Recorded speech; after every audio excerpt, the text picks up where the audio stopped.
L'autonomie vestimentaire, est-ce que ça te concerne? Laisse-moi te poser une question. Est-ce que tu portes des vêtements? J'espère que oui! Est-ce que tu dors dans des draps? Est-ce que tu utilises des linges de maison, serviettes de bain, des barbouillettes? Je me doute bien que la réponse c'est oui. Donc, ça te concerne. Puis laisse-moi te prouver en 3 exemples pourquoi c'est intéressant pour toi d'y penser. 1. C'est une question l'autonomie qu'on va poser quand on achète un objet. Exemple, un cellulaire, une voiture. On va dire, la batterie, elle a combien d'autonomie? Combien d'heures? Le réservoir de cette voiture-là, en essence, a combien d'autonomie? Pourquoi qu'on se pose la question? Bien, parce qu'on va vouloir valider que ça va dans notre budget, on va être capable de remplir notre réservoir d'essence. On va vouloir aussi qu'elle dure longtemps. Notre cellulaire, on ne voudrait pas le changer dans quelques mois, on voudrait le faire durer. On veut en avoir pour notre argent. On peut se poser la même question pour nos vêtements, les textiles de notre maison. Combien d'usages il va me servir pour le prix qui me coûte? Est-ce que, il n'est pas cher, mais je vais le mettre 3 fois? Ça revient comment? Ça revient à combien la fois que je l'ai porté ou que je l'ai utilisé? Est-ce qu'il va me durer une saison ou les 15 prochaines années? C'est des bonnes questions à se poser, puis c'est notre budget aussi qui en bénéficie. 2. On entend parler d'autonomie alimentaire. Qu'est-ce que c'est? Ben, on va penser à d'où vient notre nourriture. Est-ce qu'elle a parcouru la moitié de la planète avant d'arriver dans notre assiette? Est-ce qu'elle est poussée près de chez nous? On va vouloir soutenir par notre autonomie notre communauté, mais on peut aussi soutenir notre vie de famille, notre vie personnelle, en se posant des questions, est-ce que je peux cuisiner plus? Comment je pourrais m'éviter de perdre ma nourriture? Est-ce que je préfère pousser un peu ma nourriture dans un jardin, dans ma cour, sur ma galerie, un plant de tomates? Est-ce que je peux m'impliquer? Bien, cette pensée-là, qui est franchement très pertinente, est-ce qu'on ne pourrait pas l'appliquer aussi au textile de notre vie? Du genre, il vient d'où mon vêtement? C'est qui l'a cousu, confectionné?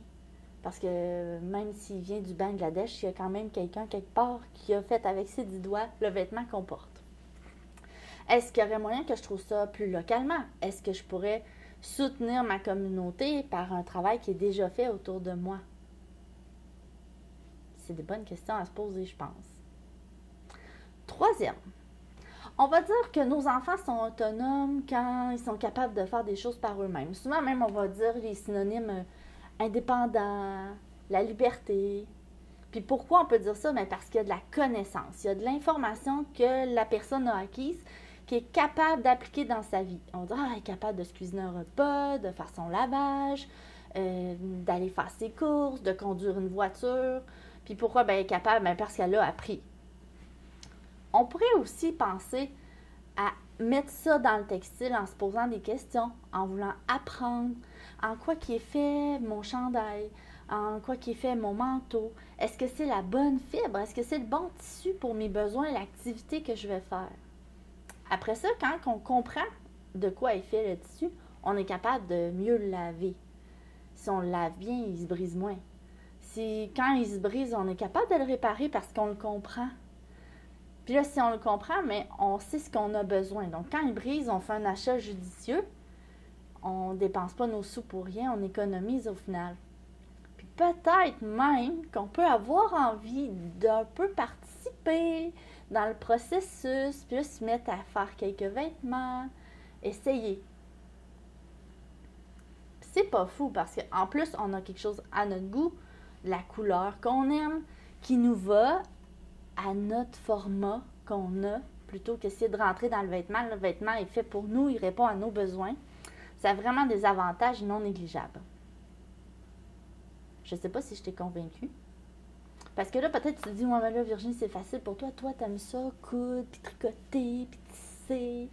Moi, pas tant. Ben, c'est super. Parce que je vais le faire pour toi. Je vais les faire, moi, les erreurs. J'en apprends des choses, je me trompe. J'essaye des choses. Puis là, ben toi, tu peux profiter par la bande de ce que je te partage. Ça t'évite de faire la même erreur que moi. Et en plus, ben ça t'aide peut-être à faire des choix plus judicieux sur le long terme pour ta vie, dans tes textiles à toi. Donc, c'est ça que je te propose ici, de te partager mes découvertes, mes essais, mes erreurs. Et voilà. Donc, je ne sais pas si tu me découvres, si c'est ta première vidéo que tu me rencontres. Je te souhaite la bienvenue. Sois bien à l'aise de t'abonner.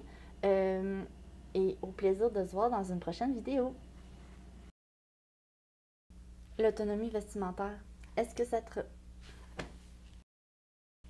Est-ce que l'autonomie... Est-ce que l'auto... OK.